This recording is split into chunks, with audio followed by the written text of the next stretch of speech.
Oferecimento VMAX, Virgínia Messina, a dose certa para produzir mais.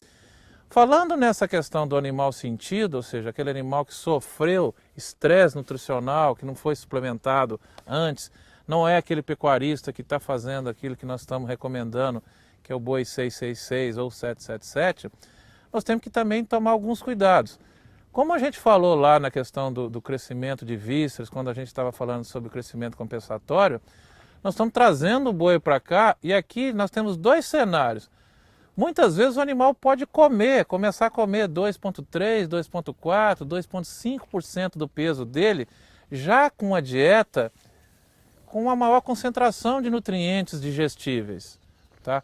Só que o animal está comendo, foi adaptado a essa dieta, só que ele não tem ainda os órgãos deles preparados para transformar essa dieta em ganho efetivo que eu quero.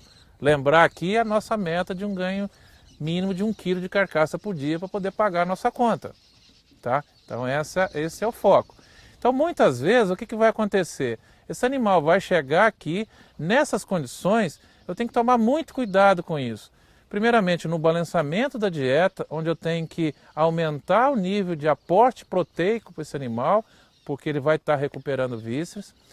E muitas vezes esse consumo muito grande de matéria seca, os órgãos deles não estão preparados para poder metabolizar isso. E aí, uma recomendação da gente até dar uma segurada no consumo de matéria seca desse animal. Por quê? Porque não adianta ele comer muito. Ele vai comer muito e ele não tem capacidade de transformar aquela quantidade maior de comida que ele está recebendo em ganho de peso efetivo.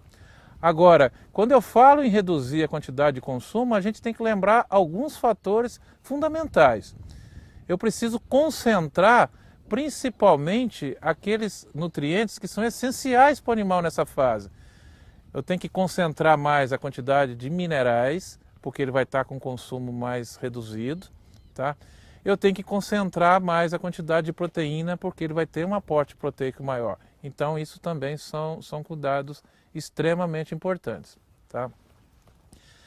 A avaliação, tá, de score de coxo nessa fase é fundamental também, e principalmente analisar a qualidade da mistura. Tá? Ou seja, eu estou avaliando a qualidade da mistura no momento que eu estou saindo com o meu vagão, que eu montei o meu vagão, e principalmente a qualidade da mistura lá no final, porque o animal vai selecionar o que ele está comendo aqui no coxo. Muitas vezes eu estou misturando aqui volumoso com concentrado. Esse animal eventualmente pode estar selecionando mais um ingrediente em detrimento do outro. E isso é um fator extremamente importante porque o animal pode estar desbalanceando a dieta que eu formulei. Então, operacional, manejo, leitura de coxo também em todas as fases. Se eu estiver trabalhando só com a dieta de adaptação, na fase de dieta de crescimento ou dieta de terminação. Então tudo isso requer um manejo da forma mais efetiva. Um outro ponto que a gente tem que comentar também, como já falado, é a questão de mensurar. Nós precisamos ter, numa atividade de confinamento, os custos na mão, para tomada de decisão. A gente sabe que isso aqui é uma atividade de custo elevado, de investimento elevado. Para isso nós precisamos de monitorar tudo. Monitorar consumo para a gente saber, tá? E para a gente poder calcular o nosso custo final, vamos chamar aí da diária do boi, que é o custo da comida, mais o custo operacional. Muitas vezes o pecuarista esquece que acha que o custo é somente o custo da alimentação. E esquece, meu confinamento, ele está lá mesmo, então eu tenho custo nisso.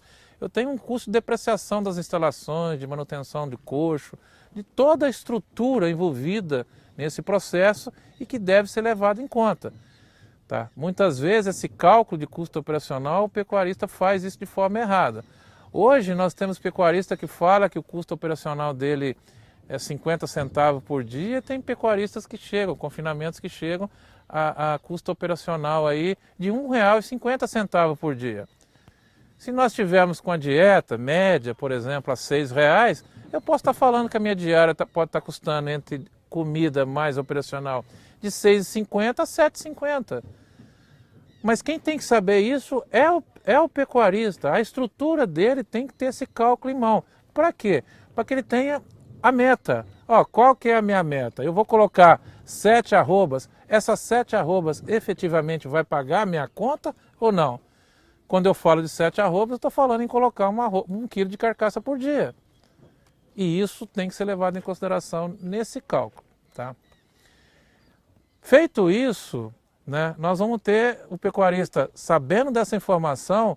Com o passar do tempo, com certeza, ele vai começar a separar, ou seja, aquele animal que foi melhor suplementado, como nós já falamos nos modos anteriores, ele vai perceber que esse animal no confinamento, por ele ter uma estrutura de víscera maior, ele tem uma capacidade de converter uma dieta que agora é mais cara em efetivo ganho em carcaça e não ficar fazendo crescimento de vísceras e se iludindo com isso ao longo do confinamento. Muitas vezes o pecuarista chega lá na fase final e ele não se atentou a isso.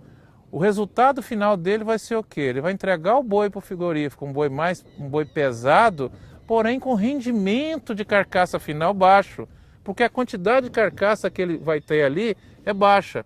Isso vai fazer o quê? Ele vai achar que outras coisas estão prejudicando a atividade dele, ou seja, ele está deixando de observar aquilo que efetivamente ele deveria observar na operação, que é ganho em carcaça dia. Aqui vale uma atenção para o frigorífico, para o pecuarista, quando ele vai enviar o boi para o frigorífico, que ele tem que ter em mente o seguinte: qual o ponto, que momento, que manejo que eu vou fazer para enviar o boi para o frigorífico? O manejo boi tem rotina. A partir do momento que a gente altera a rotina de um animal, ele se torna um animal mais estressado. Qualquer estresse adicional que eu vou ter nesse animal, eu tenho riscos durante o processo operacional de envio desse animal para o frigorífico. Que riscos são esses? Riscos durante o embarque, riscos durante o transporte e riscos durante o processo lá no curral de espera. Todos esses riscos podem levar a quê? Basicamente 2 situações. A contusão na carcaça, que aí é prejuízo para o pecuarista, e também, como já foi comentado com vocês, um risco, tá, em relação a esse animal mais estressado, é o animal mais difícil durante o processo de sangria dele. E aí o que o operacional do frigorífico vai fazer? Vai aumentar a abertura ali na região da barbela do boi para cortar a veia mais próxima do coração, fazendo com que esse animal venha a produzir uma ferida de sangria maior. E essa ferida de sangria vai ser eliminada lá no final. Tá? Partindo do princípio que isso também é peso da carcaça, qualquer quilo a mais de ferida de sangria na carcaça, consequentemente é R$ 8,00 a menos de receita que o pecuarista vai ter, baseada numa arroba de R$ 120.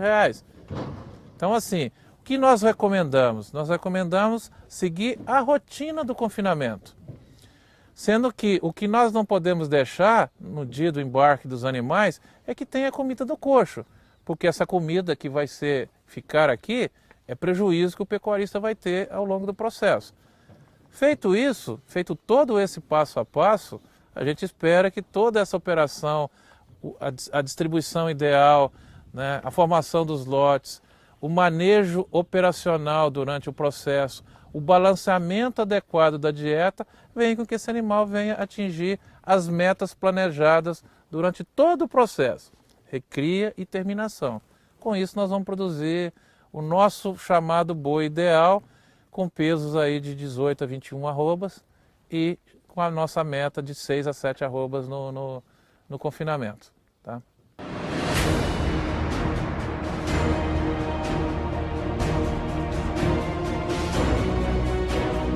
Produzir alimentos em menos tempo, com custo competitivo, a mais alta qualidade e, principalmente, preservando ao máximo o nosso planeta. Estes são desafios que, em um mundo cada vez mais populoso, quente e poluído, podem parecer impossíveis. Mas aí surgem empresas que nasceram para desafiar o impossível, o improvável. Empresas com um chamado maior, uma busca incessante por desafiar o que ainda não foi feito.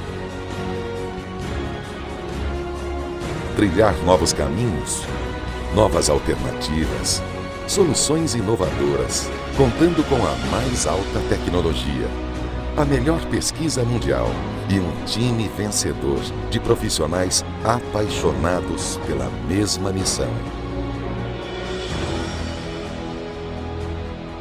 Produzir mais, em menos tempo, com melhor custo-benefício e respeitando o meio ambiente. Ainda bem que a Pecuária Nacional tem estas empresas a seu lado. Ainda bem que temos a Fibro. São mais de 1.000 colaboradores espalhados nos 5 continentes, distribuídos em 50 países.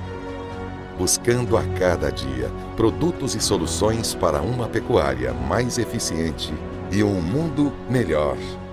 Produtos como a Virgem Amicina, que já contam histórias. Histórias reais, que fazem do final de cada dia um novo dia para uma nova pecuária. Mais lucrativa, sustentável, eficiente.